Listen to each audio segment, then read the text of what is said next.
Welcome to the Fantasy NASCAR podcast brought to you by racefortheprize.com. Let's prepare for Texas.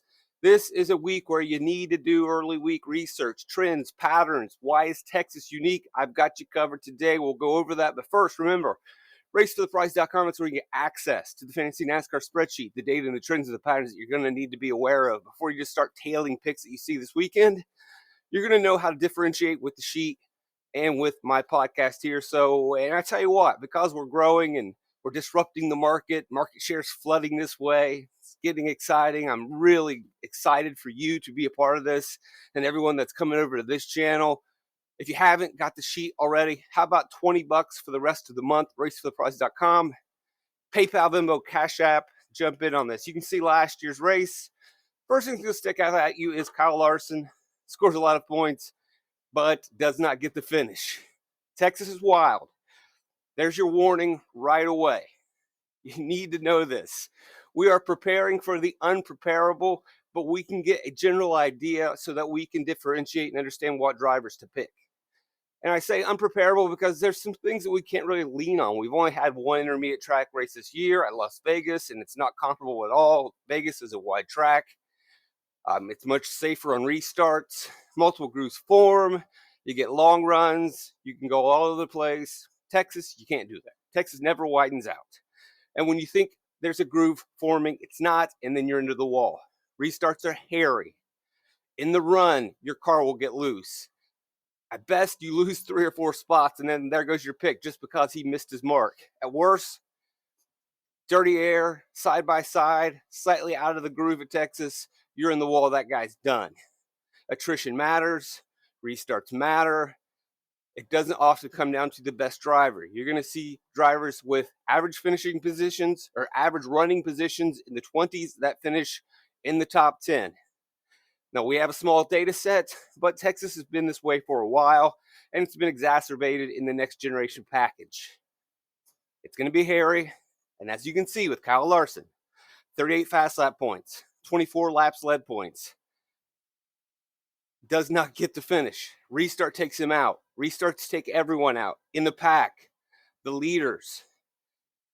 Even in a run, no one is safe at this track because of that. Even 3 and 4 can be hairy, but 1 and 2, absolutely. It's just you get out of the groove, there's no grip, you're gone. It's too fast, you're too gone. We only have 2 races in this package. It's just a 1 race per year so far, so we don't have very much data.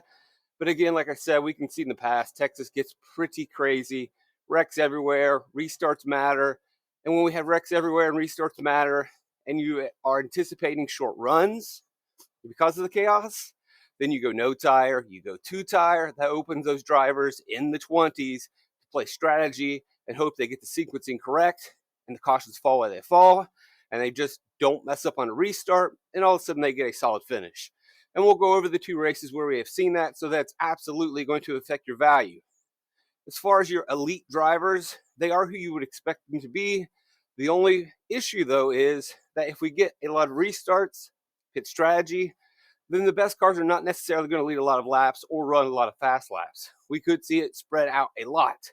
As I throw on the 2022 stats, you'll see that there are fast laps led everywhere.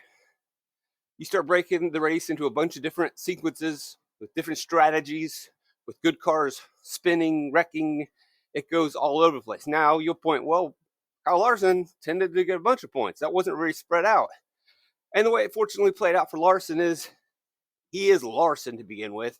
And this is a track where he's won before, a track that suits him, a track that suits Hendrick. So it's not a surprise. And we'll say that for other drivers as well. But there were 2 lengthy green flag runs, and he was the guy in charge of those. Outside of that, it was anybody's game. And it would become anybody's game when he wrecks racing with Bubba Wallace late in the race. Not really Bubba's fault, but Bubba is probably the number 1 driver when it comes to pinching or dooring guys. Used to be Joey Logano, but if you are familiar with NASCAR and watching, and you've seen Bubba Wallace on a restart, and Bubba Wallace is restarting against a driver you like, you know that you are cussing at the screen because he just doesn't give up. He doesn't give in. He runs them as dirty or as close to the edge of dirty as possible. And in this case, he doesn't do anything wrong, but it does get Larson air loose and he wrecks. Game over. So no one is really safe in these situations. When Larson was restarting with Eric Jones or other drivers that were a little more deferential and not so chaosy, if the word, but also that was earlier in the race, he was able to pull away and lead the 2 green flag sits. Now, if we get green flag runs, then yeah, you're going to get a guy that leads a lot of laps, but he still has to finish the race. And if we get long runs, then it does favor certain drivers. We know Texas and Dover have correlation. And if you look at Texas results and Dover results, which I have in the Fantasy NASCAR spreadsheet, you're going to see kind of the same crew from last season who ran pretty well. You're going to see some of the same drivers. And then if you even want to go a little bit further, because of the concrete track at Dover, you also see some of the similar drivers at Nashville as well.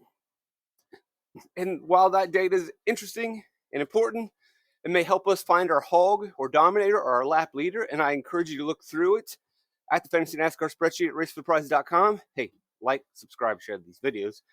Then cool, it'll help you kind of find who's kind of going to be up there. And they may not lead all of the laps, but they could lead some of the laps. And really, some of the laps is really all you're going to need as long as they finish. As long as the strategy doesn't go against them. As long as they don't wreck at the end. So sure, Nashville, Dover, the last couple races at Texas would be good in identifying which manufacturer or / team is really providing speed at this track, who has run well at this track in the past, survived the chaos. That'll give you a good idea of who's going to lead laps. And we can talk about those guys. I mean, it's who you think it is. Larson, Byron, Elliott, Ross Chastain's been pretty feisty. The JGR Toyotas are okay. Bubba Wallace has been strong. Tyler Reddick, although that was an RCR car. It is not going to be an easy week. And you're going to want to differentiate a little bit. So you'll have a general idea of speed. Again, I'm not crazy about leading on Las Vegas. I wouldn't really look at it. And I don't really care too much about long run speed being elite because I think it's going to be short runs. And in those short runs, you're going to see a lot of strategy and drivers that you may not think will cycle to the front. And as long as that driver is able to also carry the day to get the finish, then you're good to go. I mean, you simply look at the screen, you see Kevin Harvick, average running position of 16th, finishes 6th. Briscoe, 15th to 10th. Byron, 13th to 1st. He wasn't bad, but they're going to be all over the place. Ricky Stenhouse Jr. is probably the one that's sticking out. So we're looking at this optimal lineup. It's unique in that we lost Larson. Bubba was up there. Okay, he is a hog dominator. He ran up front all day, stayed out of the trouble. Good job. But he doesn't get to win at the end because we had a restart at the end, and William Byron sneaks away with, I believe, which was win 300 for Hendrick. We got Harvick as a place differential, Briscoe as a place differential, and 83 and 6,200. Fine plays by me. No worries. Do I even need to go over, what did they do in practice? I'm not even really worried about that. I think half of the field is easily in play. Maybe the top 25 cars are all in play when you factor in pit sequencing, strategy, 2-tire stops, no tire stops, attrition. Everyone's pretty much on the board. The bigger fact might be to kind of go away from practice because, people break down practice laps on the weekend. And so then people watch those videos and then they gravitate towards guys who seem to show a lot more speed at Texas. When we know really practice is not going to be the deciding factor as much as it is what was your strategy calls. And we'll talk about that in a second. And that second will be now. Ricky Stenhouse Jr., average running position of 23rd. We could look it up. We could look up his practice speeds. And one would venture to guess that he wasn't that great. And so then going into the weekend, you watch the YouTube shows like, he's not that good. And so he doesn't get played. And then he ends up in the optimal lineup. So I guess a good idea would be to watch those shows. And I always promote those shows and say, check them out, man. There's tons of content out there, not just mine. I appreciate you liking and subscribing and sharing to come over to this channel, but you don't have to be, we do want you to be one of us, right? I do want you to identify and be loyal But you should watch other shows too. I watch all the shows for all the sports. We like being disruptive, but we don't want to be jerks. Anyway, so you watch the show and you find out that everybody's going to play Stenhouse or not play Stenhouse because of practice. So then you jam in Stenhouse. And so what happened? Well, it's what I already talked about. And if you look at lap, I believe 244, you'll see that deciding moment for Mr. Stenhouse, who, as you can see on the screen, not really laying down the best laps in the world. And it's not really that amazing. He was a 20th place car. And then all of a sudden, lap 244 is like, well, if we stay out and there are several cautions, maybe we can nurse this thing to the end. Sure enough, it works. It also worked for Justin Haley. Michael McDowell went from a 24th place car to a 15th place car. Some of these guys make it work. These other guys are going to pit. Some of them don't make it work. Harrison Burton, he doesn't get to the finish. So, I believe this was a bad restart. Either way, some of these value drivers who don't look good in practice are going to play the sequencing correct. And we see a similar thing happen in the 2022 race. Now, it's not as cut and dry and clear. So if we want to look and see who was the optimal guy that snuck in here, it was Justin Haley. Again, Justin Haley, for colleague, not the fastest race cars, but he gets all the way up to a third freaking place finish. And what did Haley do? We fast forward to lap 212. Now, again, it's not as cut and dry because it's not super late in the race with 30 laps remaining. But again, if you just go through the information in the spreadsheet, you're going to see the numbers are changing constantly. Sometimes we watch, the lap by lap for these races, and it's pretty static, constant. Guys just stay where they are. That's not Texas. They're everywhere. Up, down, strategies changing. And here you can see where's Haley at. He was in 20th place on lap 211. He stays out. He jumps to 8th. Now, that's not permanent because we get a bunch of other cautions, but where the cautions fall, and then when he does decide to pit, over the next couple sequences work out for him. He stays alive. He doesn't wreck. He holds position at a track where it's not that easy to pass as long as you have some good restarts and you're in the right spot, and he makes it work. And so for 200 laps, he was irrelevant. And then at the end, he was fine. And one would venture to guess that if he was slow or doing nothing for the first 200 laps, then it's very likely that in practice, he didn't show anything either. But he gets out there, they play the cards correctly, and he ends up being in the optimal lineup. We also see Chase Briscoe playing games on pit road as well, getting a finish much better than his average running position. We'll look at 2022, go through some of these. Briscoe, average running position of 20th, finishes 5th. How about that? Corey LaJoy, 23rd, finishes 14th. Now, we're probably not going to take some Hail Marys, but, if even Ty Dillon for legacy, I guess that's not the deepest of cuts. Let's see. You got Garrett Smithley here, scoring. I don't think you'll have to go this deep because you're going to get solid value from a 6K driver. But just to articulate the point, 29th to 23rd, he scores 29 fantasy points. You didn't need his $4,500 savings, but it's there. It will be there. Maybe that's one of the takeaways is, all right, well, if it's going to be chaos, I'm going to punt and I'm going to stack the top. Well, here's the problem with punting and stacking up at the top. Now, the punt's going to get you points. Cool. And it's a great point per dollar play, but you miss out on a Justin Haley who gets you 70 fantasy points at 5,700. Unbelievable. But the thing is, so if you're freeing up the cash to pay for expensive drivers, why are you doing that? I want to get the guys that are going to lead a bunch of laps. Look at your screen. 17, 7, 10, 4, 3. This is Martinsville where one guy scores 70 Hulk points. Maybe you get one, like we did with Larson, and that definitely could happen. I can't imagine it's going to be non-stop wrecks. We could get a couple green flag runs where we get one guy that really crushes. And that one guy that really crushes, do you really need to punt to afford him? Now, an argument could be made that if Larson would have finished there, we may have had to go cheaper. But there it was again with Justin Haley. It would have worked. It wasn't going to be that tough of a build.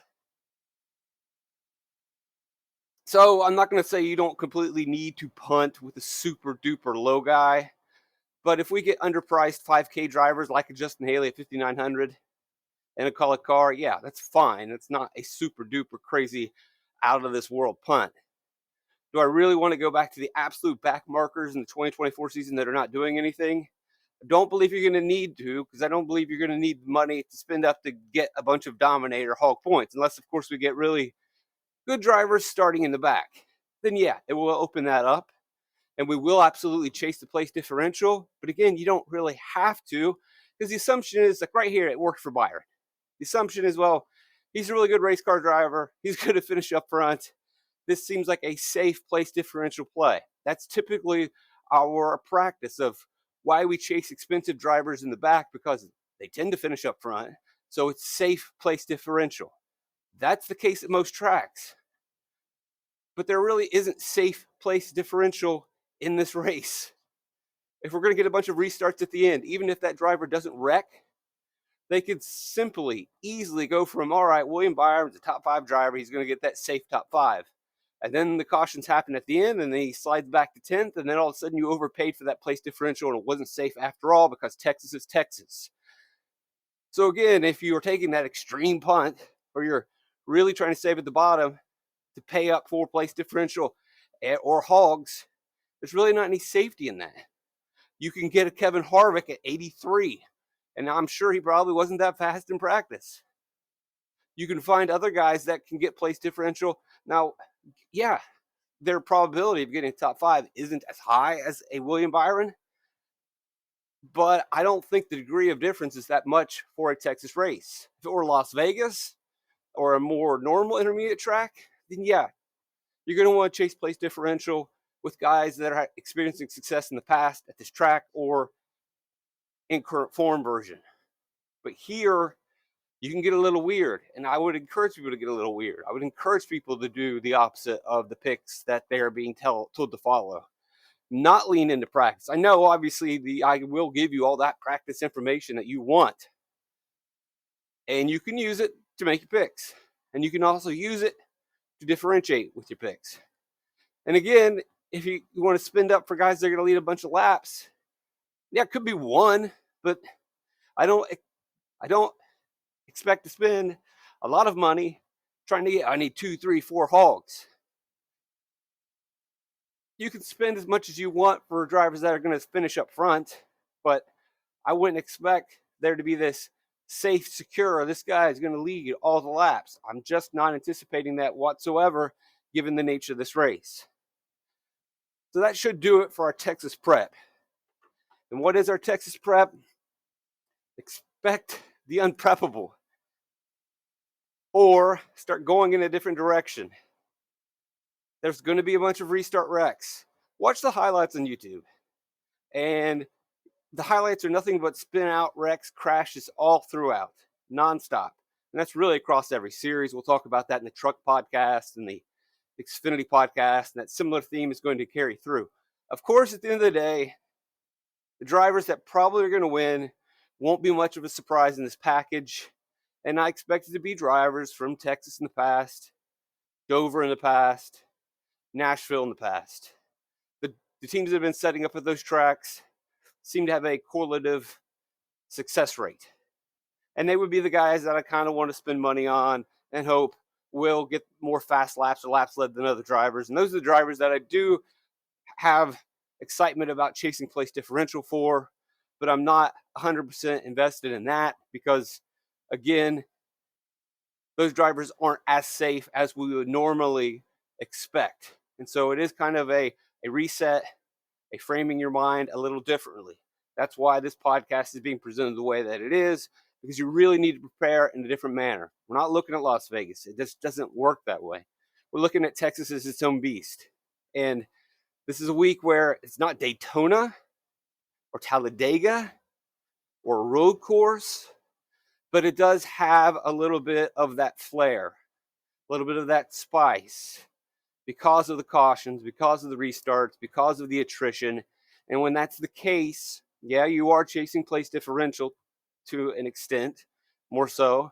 And yeah, you're going to make picks that you're not necessarily going to be in love with based on data, based on current form, based on track history.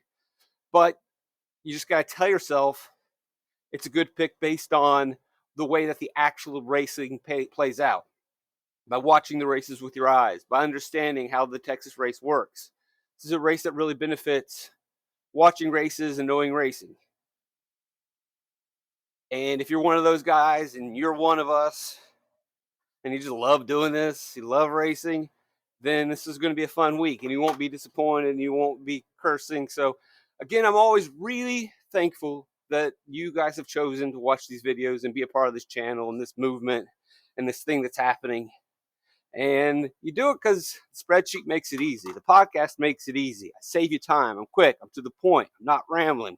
I'm giving you the facts that you need. Did I necessarily give you the picks that you want today? But I narrowed in some drivers and some strategies and some trends. Love doing this. Love helping you guys out. Love watching racing. That's what I'm here. And obviously, your support goes a long way for my family. That's why I've always been doing this. And raising this money is just to pay for the family. And I really appreciate that you guys do through PayPal, Venmo, and Cash App at racefortheprize.com. And I try to share as much data and information as I can. We are really building something. I'm so happy that you guys are a part of this. And if you're not here yet, 20 bucks. I usually don't do these deals, but jump in now, 20 bucks. I want you to be with us. I want you to join this thing, have some fun, try it out, see what's going on. Channel is exploding. Spreadsheet's growing. People are coming to this team now, and it's great and it's awesome. And I'm excited. The people around here are excited. You got to get in on this. You really do. I'm blessed to have you guys come in every day. Love you guys. Triple Threat, fantastic.